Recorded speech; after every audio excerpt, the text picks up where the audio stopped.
الله الرحمن الرحيم. ازيكم يا حبايب قلب؟ عاملين ايه النهارده؟ بقى هنعمل صينية الفراخ الخطيرة اللي انتوا شفتوها في اول الفيديو دي، ويا رب تعجبكم باذن الله.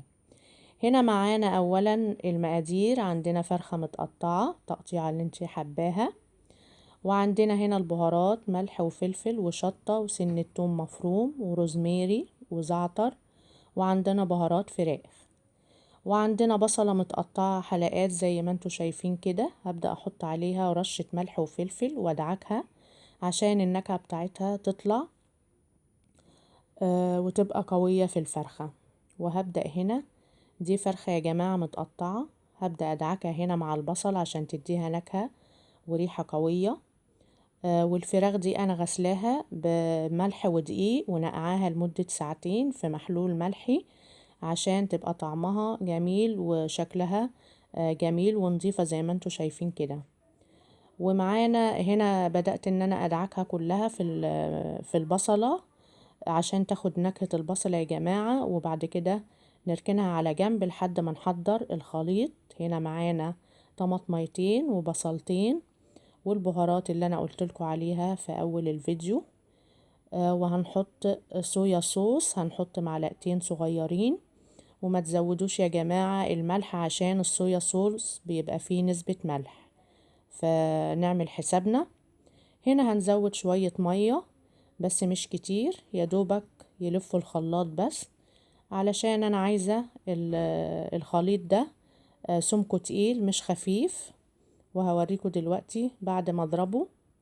هبدأ هنا هضربه وهوريكم الخليط بعد الضرب هيبقى شكله عامل ازاي.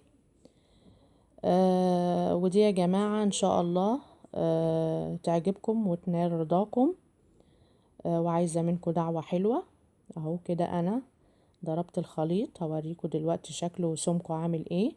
هبدأ دلوقتي هصب الخليط ده كله على الفرخة، وهدعك الفرخة بالصوص ده كله علشان تاخد نكهة الصوص ده يا جماعة، هو اللي بيخلي طعم الفرخة روعة ونكهتها روعة. ولازما يا جماعة ان انا هدهنها كده من فوق ومن تحت وكل الجوانب بتاعتها، وعلشان تطلع احلى واحلى واجمل والصوص شارب منها. في خطوة مهمة يا جماعة انا هقول لكم عليها دلوقتي، ان احنا لازما نبيتها ليلة كاملة. لكن لو احنا حطيناها لمدة ساعتين برضو هتبقى حلوة كل حاجة، بس مش زي لما انتي تعمليها قبليها بيوم. ده دلوقتي انا بدهنها قدامكم اهو زي ما انتوا شايفين كلها من تحت وفوق، وهبدأ دلوقتي اشربها من الصوص كله والفراخ كلها. اي حتة في الفرخة لازما ادهنها من فوق وتحت واشربها كل الصوص. ودلوقتي بقول لكم ان انا هغطي وشها بستريتش راب، وبعد كده هحطها في التلاجة لمدة ليلة كاملة زي ما قلتلكوا. ولازم يا جماعة تتغطى بأي لو ما فيش استرتش راب فممكن غطا اي حاجة بحيث ان هي ما تلقطش من التلاجة يعني لو حاطة فيها اكل تاني ما تلقطش منها. وكده بقى هتركها لمدة ليلة كاملة يا جماعة، وبعد الليلة بعد ما يفوت عليها ليلة كاملة هرجع لكم تاني واقول لكم الخطوة اللي بعد كده. انا هنا بقول لكم ان احنا هنسيبها لمدة ليلة كاملة. هنا ده تاني يوم يا جماعة. هبدأ اعري الغطا اهو، وهبدأ احطها تحت الشواية. بقول لكم هنا ان هي هتاخد وش تحت الشواية، وهوريها لكم في الفرن دلوقتي انا قصدي ايه. وبعد كده هنعمل فيها ايه بعد ما تاخد وش اهو يا جماعة. احنا كده اهو عاملين الشواية على نار عالية لحد ما تاخد اللون الذهبي الجميل بتاع الشوي. ودلوقتي هقول لكم بعد ما تاخد اللون الجميل هقول لكم الخطوة اللي بعد كده. اهو يا جماعة شايفين اللون يجنن ازاي؟ شايفين يا جماعة الفرخة؟ شايفين اللون؟